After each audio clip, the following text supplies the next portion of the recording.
नमस्कार, आप देख रहे हैं जेएमडी न्यूज में हूं आपके साथ अंकुर पांडे। 2022 विधानसभा चुनाव को लेकर के सभी सियासी दलों ने अपनी अपनी रणनीति बनानी शुरू कर दी है, तो वहीं जिसको लेकर के पार्टियां एक दूसरे पर सवाल भी दाग रही हैं। क्या यूपी, क्या पंजाब और क्या उत्तराखंड, सभी जगहों पर सियासी हलचलें तेज हो गई हैं। और इसी पर है हमारा ये खास कार्यक्रम सियासी हलचल, जिसमें हम बात करेंगे कि आज पूरा दिन कौन सा सियासतदार कहां रहा।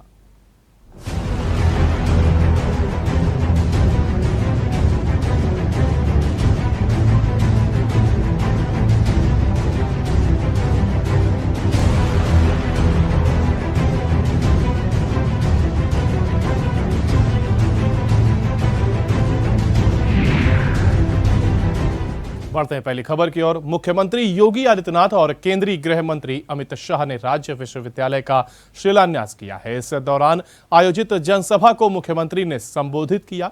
साथ ही उन्होंने कहा कि राज्य विश्वविद्यालय आजमगढ़ की पहचान के संकट को खत्म करेगा, तो वहीं आजमगढ़ को आर्यमगढ़ बनाएगा। उन्होंने कहा है कि 2014 के पूर्व आजमगढ़ के लोगों को कहीं बार कमरा तक नहीं मिलता था और इसके पीछे आजमगढ़ का होना प्रमुख कारण था, लेकिन अब ऐसा नहीं है और अब आजमगढ़ को आतंक का गढ़ नहीं कहा जाता है। चुनाव की सुगबगाहट होती है तो ये लोग भी कभी कभी आपके बीच में आएंगे, फिर गुमराह करके चले जाएंगे। भारतीय जनता पार्टी ने जो कहा था सो करके दिखाया है और भाइयों बहनों, आज यही कहने के लिए हम लोग आपके बीच में आए हैं कि मेरे लिए तो हार्दिक प्रसन्नता की बात है, क्योंकि आजमगढ़ हम लोगों के कार्य क्षेत्र का एक हिस्सा रहा है।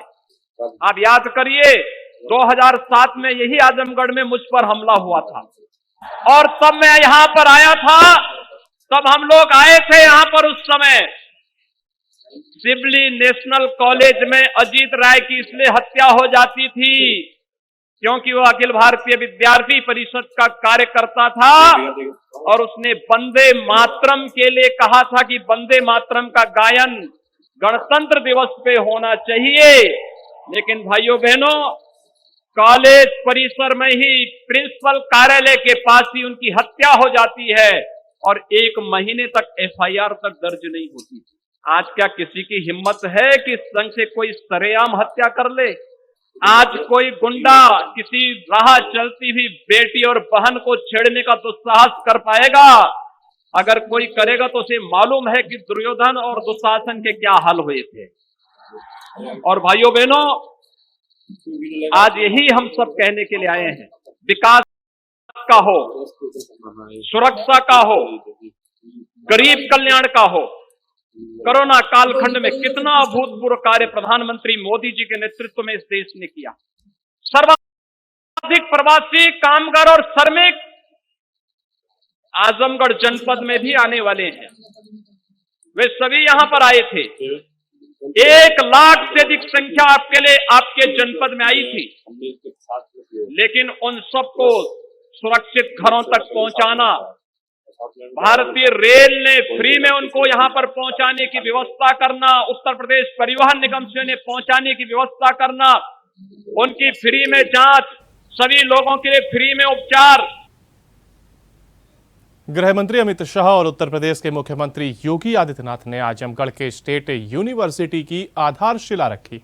इस दौरान अमित शाह ने समाजवादी पार्टी पर जमकर निशाना साधा। शाह ने कहा कि जिस आजमगढ़ को सपा शासन में दुनिया भर में कट्टरवादी सोच और आतंकवाद का अड्डा माना जाता था, उसी आजमगढ़ की भूमि पर आज मां सरस्वती का धाम बनाने का काम होने जा रहा है।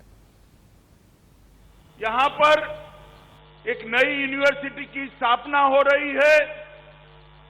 मैं योगी आदित्यनाथ जी को एक सुझाव देना चाहता हूं कि ही उत्तर प्रदेश की भूमि पर परदेशी आक्रांताओं को खदेड़ने का काम महाराज सुहेलदेव जी ने किया था। अगर ये यूनिवर्सिटी का नाम हम उनके नाम पर रखते हैं तो ये लोगों के लिए बहुत बड़ा संदेश। मुझे विश्वास है मित्रों योगी जी उस जमाने में आतंकवाद के खिलाफ मजबूती से लड़कर इस देश की भूमि को परकीय आक्रांताओं से बचाने का काम करने वाले महाराज सुहेलदेव जी के नाम से ये यूनिवर्सिटी करेगी। यहां पर पहले जातिवाद, परिवारवाद और तुष्टीकरण का राज चलता था। सबको न्याय नहीं मिलता था। आज योगी जी ने यहां पर जातिवाद, परिवारवाद और तुष्टीकरण पर पूर्ण विराम करने का काम कर और 5 साल के अंदर उत्तर प्रदेश के अंदर एक बहुत बड़ा परिवर्तन आया है। मेरी बात आप जरूर ध्यान से सुनिएगा मित्रों। 2017 के पूर्व उत्तर प्रदेश देश की 6ठी अर्थव्यवस्था थी। कौन सी अर्थव्यवस्था थी? जोर से बोलो, कौन सी? आज देश की दूसरी सबसे बड़ी अर्थव्यवस्था हमारा उत्तर प्रदेश बना। मैं योगी आदित्यनाथ जी का धन्यवाद करना चाहता हूं कि जिस आजमगढ़ को दुनिया भर के अंदर सपा के शासन के अंदर कट्टरवादी सोच और आतंकवाद की पनाहगाह के रूप में जाना जाता था, उसी भूमि पर आज मां सरस्वती का धाम बनाने का काम उन्होंने। योगी जी ने यहां पर जातिवाद, परिवारवाद और तुष्टीकरण पर पूर्ण विराम करने का काम कर और 5 साल के अंदर उत्तर प्रदेश के अंदर एक बहुत बड़ा परिवर्तन आया है। मेरी बात आप जरूर ध्यान से सुनिएगा मित्रों। 2017 के पूर्व उत्तर प्रदेश देश की 6ठी अर्थव्यवस्था थी। कौन सी अर्थव्यवस्था थी? जोर से बोलो, कौन सी? आज देश की दूसरी सबसे बड़ी अर्थव्यवस्था हमारा उत्तर प्रदेश। समाजवादी पार्टी के अध्यक्ष अखिलेश यादव की रथ यात्रा कुशीनगर पहुंची और इस दौरान अखिलेश यादव ने कहा कि 2022 में यूपी की सत्ता बदल रही है और ये जनता ने तय कर दिया है। क्या मिला आपको? यही बीजेपी के लोगों ने बड़े बड़े सपने दिखाए थे आपको। कितने बड़े सपने दिखाए आपको? भेदभाव बढ़ा दिया, जातियों को डरा दिया और जो अधिकार दिए थे बाबा साहब भीमराव अम्बेडकर ने, वो अधिकारों को छीनने का काम हो रहा है। इस बीजेपी से बचना साथियों, ये बचाने के लिए हम लोग रथ से निकले हैं। ये भारतीय जनता पार्टी की सरकार लगातार चीजों को बेच रही है। जो हवाई जहाज है वो बिक गए, हवाई जहाज जहां खड़े होते वो एयरपोर्ट बिक गए। करवा रही हूं ये उजला वालों ने और हमारे मुख्यमंत्री तो नाम बदलते हैं, रंग बदलते हैं। अब तो उन्हें उज्ज्वला का नाम उज्ज्वला कर देना चाहिए। अब ये उज्ज्वला नहीं है, बुझ गई सबके। अब कोई सिलेंडर नहीं खरीद पा रहा है। ठीक। इसलिए इस महंगाई में बताओ, महंगाई गरीबों की जेब काट ली। इस महंगाई ने गरीबों की जेब काट ली। गरीबों की जेब काटी है सरकार ने। महंगाई करके गरीबों की जेब काट ली। और अगर किसी की तिजोरी भरी है तो वो उद्योगपतियों की तिजोरी भरने का काम इन्होंने किया है। कोई सोच सकता है, कोई सोच सकता है कि किसानों पे ऐसा अन्याय अत्याचार होगा? क्या लखीमपुर की घटना भूल गए आप? किसान अपने हक के लिए, अपने सम्मान के लिए सरकार के खिलाफ आंदोलन कर रहे थे। किसान अपनी मांग को लेकर के, और किसान अपनी मांग क्यों नहीं मांगे? क्योंकि अगर कोई पेट भरता है हमारा आपका तो किसान पेट भरता है। आज कोई है अन्नदाता तो हमारे अन्नदाता किसान है। न केवल हमारा पेट भरते हैं बल्कि उन्हीं की मेहनत से हमें कपड़ा भी पहनने को मिलता है। जो हमारा पेट भरता हो, कपड़ा पहनाता हो, जब मांग लेकर के निकला तो बताओ भारतीय जनता पार्टी ने उसको कुचल दिया कि नहीं कुचल दिया? गाड़ी से कुचल दिया, उस जीत से कुचल दिया हमारे किसानों को। इसलिए किसान भाइयों ने भी तय किया है इस बार भारतीय जनता पार्टी का पराजय का झंडा उसी जीप पर लेकर के निकालने का काम करेंगे। केंद्रीय वाणिज्य एवं उद्योग राज्य मंत्री अनुप्रिया पटेल ने महोबा पहुंची हैं, जहां पर उन्होंने एग्रो इंडस्ट्रीज का उद्घाटन किया और इस दौरान रोजगार के साधन की कमी और गिरते खनन उद्योग के सवाल पर कहा कि बुंदेलखंड में उद्योग और रोजगार को बढ़ावा देने के लिए प्रशिक्षण केंद्र खोले जाएंगे और युवाओं को उससे जुड़ने का मौका मिलेगा। इसके साथ ही उन्होंने कहा कि इसमें यहाँ के जनप्रतिनिधियों को भी साथ देना होगा। इससे युवाओं को रोजगार परक प्रशिक्षण मिलेगा तो वह छोटे उद्योगों को स्थापित कर और भी लोगों को उससे जोड़ सकेंगे।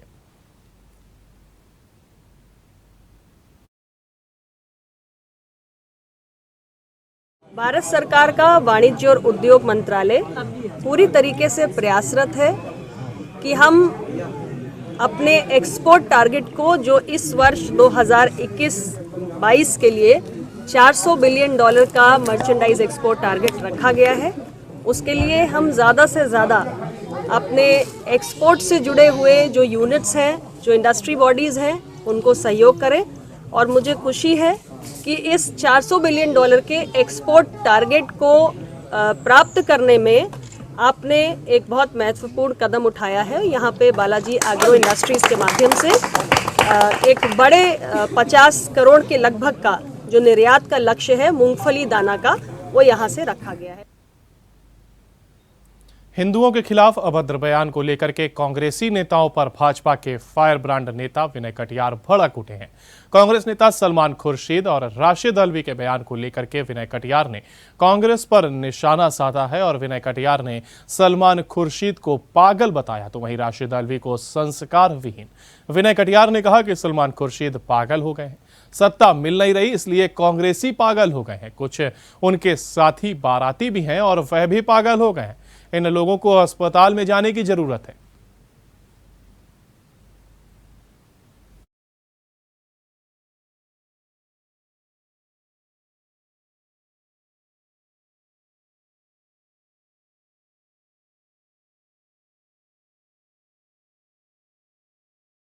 कांग्रेसी जितने हैं पागल हो गए हैं और उसमें खुर्शीद ज्यादा और उनके साथी कुछ बाराती हैं, ये सब मिला करके गिरोह है, ये सब पगला गए हैं।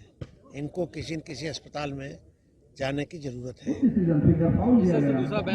अकबर हो अल्लाह का अगर नारा लगाएंगे तो अगर हम कहेंगे कि ये राक्षस है तो ये ठीक नहीं होगा।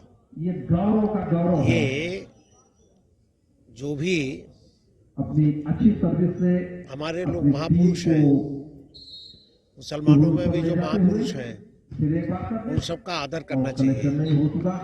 और जो अलवी है उसको संस्कार नहीं है, संस्कार विहीन है।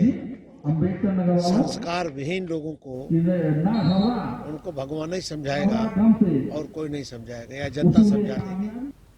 प्रधानमंत्री नरेंद्र मोदी के आगामी बुंदेलखंड दौरे को लेकर के जल शक्ति मंत्री महेंद्र सिंह ने बांदा सर्किट हाउस में पदाधिकारियों व जनप्रतिनिधियों के साथ बैठक की है।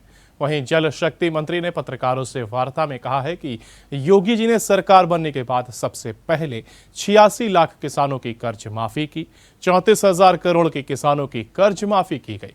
पहली बार फसल नष्ट होने पर 24 घंटे में भुगतान की सुविधा दी गई है। किसान सम्मान निधि में पहली बार किसान उत्तर प्रदेश में पहले स्थान पर रहा है। 2022 में विधानसभा चुनावों में 350 सीटों से अधिक सीटें भाजपा जीतेगी। पत्रकारों की जन समस्याओं के सवालों पर जल शक्ति मंत्री कन्नी काटते दिखे।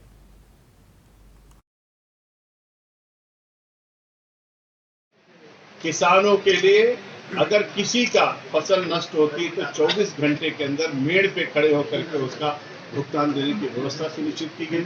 पहली बार हमारे नियमों में संशोधन करके विधानसभा से पारित करके हम लोगों ने व्यवस्था बनाई कि किसानों के साथ काम करने वाला मजदूर भी अगर दुर्घटना में घायल होता है या उसका किसी तरीके की क्षति होती है तो जितना किसानों को मिलता है उतना ही मजदूर को भी मिलेगा। ये किसान के साथ एक बहुत बड़ा न्याय करने का काम किया। पहली बार किसानों के धान और गेहूं की खरीद की व्यवस्था सुनिश्चित कराई गई। पहली बार किसान सम्मान निधि में उत्तर प्रदेश नंबर 1 के स्थान पर 2,42,00,000 किसानों के खाते में पैसा पहुंचाने की व्यवस्था सुनिश्चित कराई गई।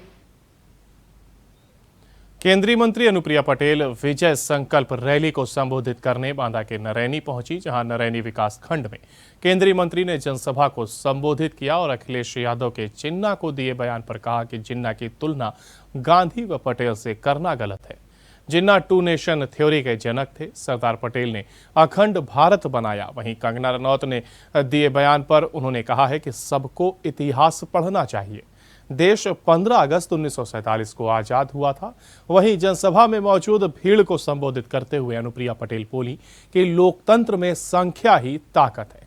जहां जहां अपना दल का प्रत्याशी होगा, एक एक वोट उसको देकर चुनाव जिताएं। दबे कुचले समाज को न्याय दिलाने के लिए जनता को हमें ताकत देनी होगी। कार्यक्रम में कारागार मंत्री जयप्रकाश सिंह जैकी भी मौजूद रहे।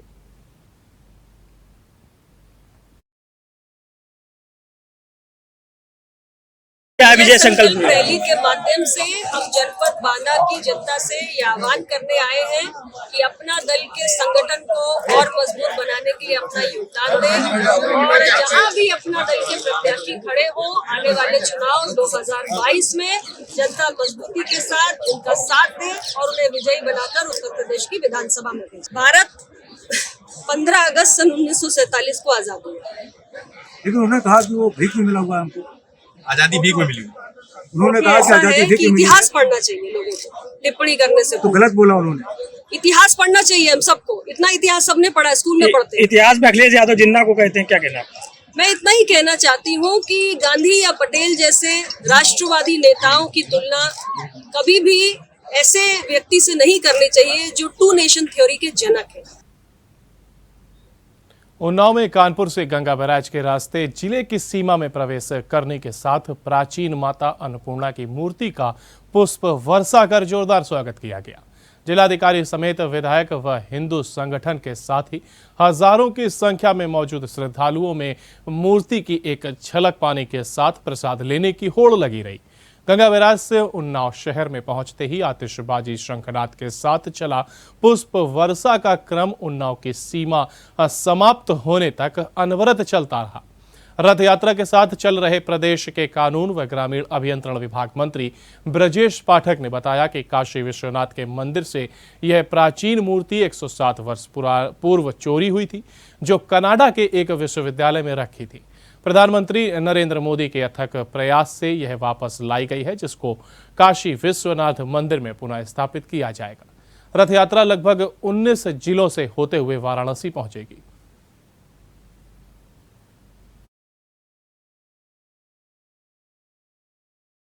तरह तरह के लोग, विपक्षी दल के लोग इस तरीके की बयानबाजी करते हैं।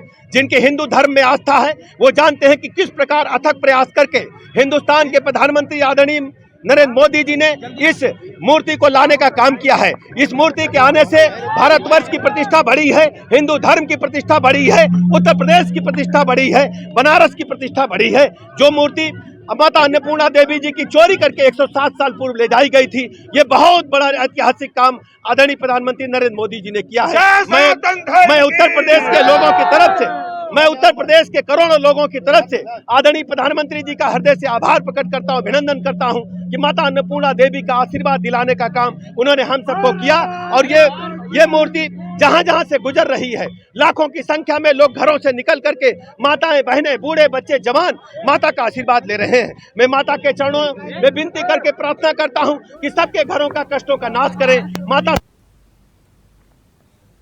आजादी को लेकर के एक्ट्रेस कंगना रनौत के दिए बयान के बाद मामला तूल पकड़ता जा रहा है और प्रदेश के कई जिलों में इसको लेकर विरोध प्रदर्शन भी हो रहे हैं। राजधानी लखनऊ में भी कांग्रेस प्रदेश कार्यालय में सेवा दल ने कंगना रनौत का पुतला फूंककर अपना विरोध जताया। कंगना रनौत ने एक कार्यक्रम के दौरान आजादी को लेकर के एक विवादित बयान दिया था, जिसमें उन्होंने कहा था कि 1947 में मिली आजादी भीख थी, देश को असली आजादी तो साल 2014 में मिली है।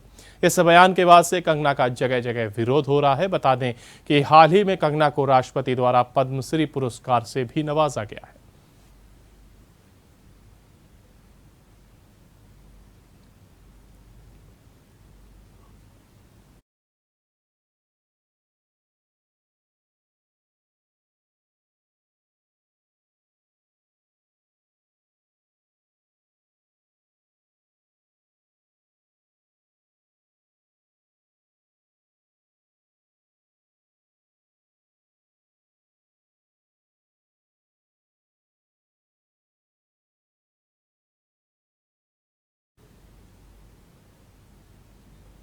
और इसी के साथ हमारे इस बुलेटिन यानी सियासी हलचल में फिलहाल इतना ही। आपसे कल फिर होगी मुलाकात कुछ और सियासी खबरों के साथ। तब तक के लिए आप बने रहिए जेएमडी न्यूज के साथ। नमस्कार।